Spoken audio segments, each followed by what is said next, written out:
ఒక శవాన్ని ఖననం చేసేసిన తర్వాత, అంటే దాన్ని కాల్ చేసిన తర్వాత దాని నుంచి ఫోరెన్సిక్ రిపోర్ట్స్ ఎంతవరకు తీసుకురావచ్చు, అది అథెంటికేషన్ ఎంతవరకు ఉంటుందనేది తెలుసుకునే ప్రయత్నం చేద్దాం. నేను ఇక్కడ ఏ పర్టికులర్ కేసు గురించి మాట్లాడే ప్రయత్నం చేయట్లేదు, ఎందుకంటే రీసెంట్గా కొన్ని కేసెస్, దాని చుట్టూ ఎన్నో కొన్ని రాజకీయ పరిణామాలు, పోలీసు వ్యవస్థ ఇవన్నీ లింక్ అయిన సందర్భంలో అయితే నేను వీటి గురించి ఏం మాట్లాడట్లేదు, no comment on that. But జనరలైజ్గా ఒక అకాడమిక్ ఇంట్రెస్ట్ తోటి తెలుసుకోవాలనుకున్న వాళ్ళ కోసం, ఇన్ఫర్మేషన్ కోసం వీడియో చేసే ప్రయత్నం చేస్తున్నాను. అయితే ఒక డెడ్ బాడీని కాల్ చేసిన తర్వాత ఫోరెన్సిక్ రిపోర్ట్స్ అనేది ఎంతవరకు వస్తాయంటే ఆల్మోస్ట్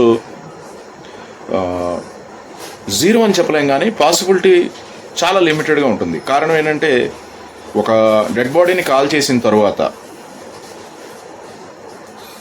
బేసికల్గా ఫోరెన్సిక్స్లో మనకు ముఖ్యంగా కావాల్సిన ఎవిడెన్సెస్ అనేది ఆల్మోస్ట్ నెగ్లిజిబుల్ అయిపోతాయి. ఎందుకంటే కారణం ఏంటంటే చర్మం కానీ అలాగే ఆర్గాన్స్ కానీ మొత్తం పూర్తిగా కాలిపోవడం వల్ల కాజ్ ఆఫ్ ద డెత్ అనేది మనకి తెలియడానికి అవకాశం ఉండదు, పూర్తిగా ఉండదు. సపోజ్ ఫర్ ఎగ్జాంపుల్ అతన్ని ఒక వ్యక్తిని మెడ నులిమి కానీ లేదంటే ఏదైనా పాయిజన్ ఇచ్చి కానీ చంపేశారని అనుకుందాం. అప్పుడు ఆ ఎవిడెన్స్ అనేది టోటల్గా మనకి ఏ విధంగా చంపారు, కాజ్ ఆఫ్ డెత్ అనేది మనకి తెలియడానికి అసలు అవకాశమే ఉండదు, టోటల్లీ వైప్డ్ అవుట్ అయిపోతుంది ఆ ఆప్షన్. తర్వాత మరి కాల్ చేసిన తర్వాత కూడా మనకి ఏమి లభించవచ్చు, ఫోరెన్సిక్స్లో ఏమి లభించవచ్చు అంటే చాలా తక్కువ పర్సంటేజ్ మనకి అవకాశాలు ఉంటాయి. దాంట్లో బాడీ పూర్తిగా దగ్ధం అయిపోయిన తర్వాత కూడా మనకి బోన్స్ ఆల్మోస్ట్ కాలిపోయిన తర్వాత కూడా చిన్న చిన్న బోన్ ముక్కలు లైక్ బాగా హై డెన్సిటీ ఉన్న బోన్స్ ఏదైతే ఉన్నాయో దానికి సంబంధించిన ముక్కలు మనకి దొరకడానికి అవకాశం ఉంటుంది. అంటే ఒక బాడీని కాల్ చేసిన తర్వాత ఆ బాడీ ఏదైతే ఉందో అది హ్యూమన్ బాడీయా లేదంటే యానిమల్ బాడీయా మాత్రం కనుక్కోవడానికి అవకాశం ఉంటుంది.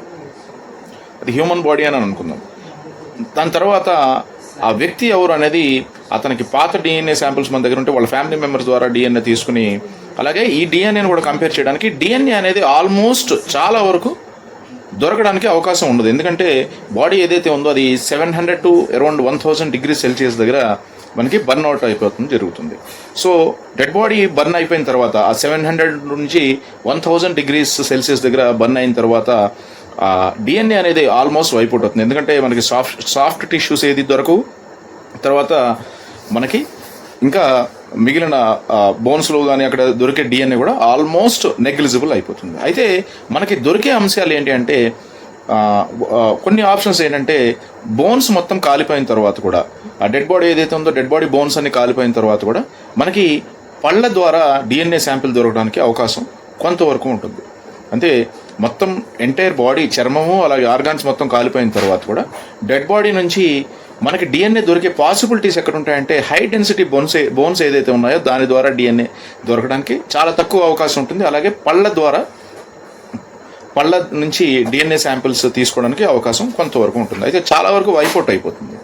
అందులోనూ పర్టికులర్గా ఇలాగ ఇంటెన్షనల్గా ఎవరైనా ప్లాన్ మర్డర్ చేసి టోటల్గా ఎవిడెన్స్ని సమూలంగా అంతం చేయాలనే ఉద్దేశంతో ఎక్స్పర్ట్ అడ్వైజ్ ఏదైనా తీసుకుని లేదంటే ఒక క్రిమినల్ అడ్వైజ్ ఏదైనా తీసుకుని దాని ద్వారా వాళ్ళు ఎవిడెన్స్ని టోటల్గా వైపౌట్ చేద్దామనే ప్రయత్నం చేస్తూ ఈ ప్రాసెస్ కనుక చేస్తే మనకి అది కూడా దొరకడానికి అవకాశం చాలా తక్కువ ఉంటుంది.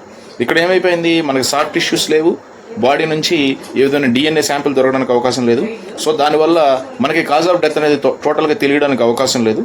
దాని తర్వాత మనకి ఇంకా ఆప్షన్స్ ఏముంటాయంటే ఒకవేళ బాడీలో ఇన్ జనరల్గా ఒకవేళ మెటల్స్ ఏదన్నా ఉంటాయి అంటే అతనికి ఏదైనా సర్జరీ అయింది, బాడీలో ఏదన్నా ఇంప్లాంట్స్ ఏదన్నా ఉన్నాయంటే అవి దొరకడానికి అవకాశం ఉంటుంది. దాని ద్వారా ఆ ప్రదేశంలో ఉన్నాయంటే ఓకే, చనిపోయిన వ్యక్తి ఈ ప్రదేశంలో ఉన్న చనిపోయిన వ్యక్తి ఈ పర్టికులర్ పర్సన్ అని మనం తెలుసుకోవడానికి అవకాశం ఉంటుంది. దాంతోపాటుగా ఏదన్నా కొన్ని సందర్భాల్లో ఒక వ్యక్తిని కనుక షూట్ చేసి వెంటనే ఖననం చేసేస్తే ఆ బుల్లెట్స్ కనుక తీయకుండా ఉంటే ఆ బుల్లెట్స్ దొరకడానికి అవకాశం ఉంటుంది. సో ఇవి పాసిబిలిటీస్ అనమాట. అంటే ఇంకా ఫైనల్గా కంక్లూజన్ ఏంటంటే ఒక డెడ్ బాడీని పూర్తిగా ఖననం చేసేసిన తర్వాత మనకి ఫోరెన్సిక్ ఎవిడెన్సెస్ అనేవి దొరకడానికి చాలా తక్కువ ఉంటుందన్నమాట. నో అని చెప్పలేము, కానీ ఛాన్సెస్ చాలా నెగ్లిజిబుల్గా ఉంటాయి.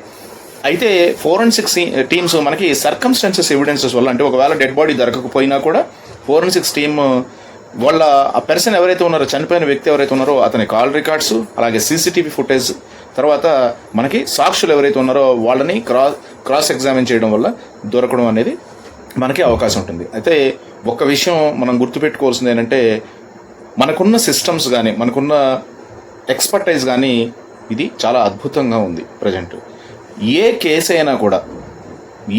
అయినా కూడా మనకి ఖచ్చితంగా ట్రేస్ అవుట్ అవుతుంది. దాన్ని వ్యవస్థల్ని, కులాల్ని, పొలిటికల్ ఎజెండాలని ఇవన్నీ పక్కన పెట్టి ప్రాపర్గా ఇన్వెస్టిగేషన్ చేస్తే ఏ స్టేజ్లో ఉన్న కేసు అయినా కూడా ఖచ్చితంగా ట్రేస్ అవుట్ అవుతుంది. ఇది నా అభిప్రాయం అండి. Thank you very much. ఇలాంటి మరిన్ని విషయాలు తెలుసుకోవడానికి సైకాలజీ విత్ సింగ్ ఛానల్ని సబ్స్క్రైబ్ చేసుకోవడం మర్చిపోకండి.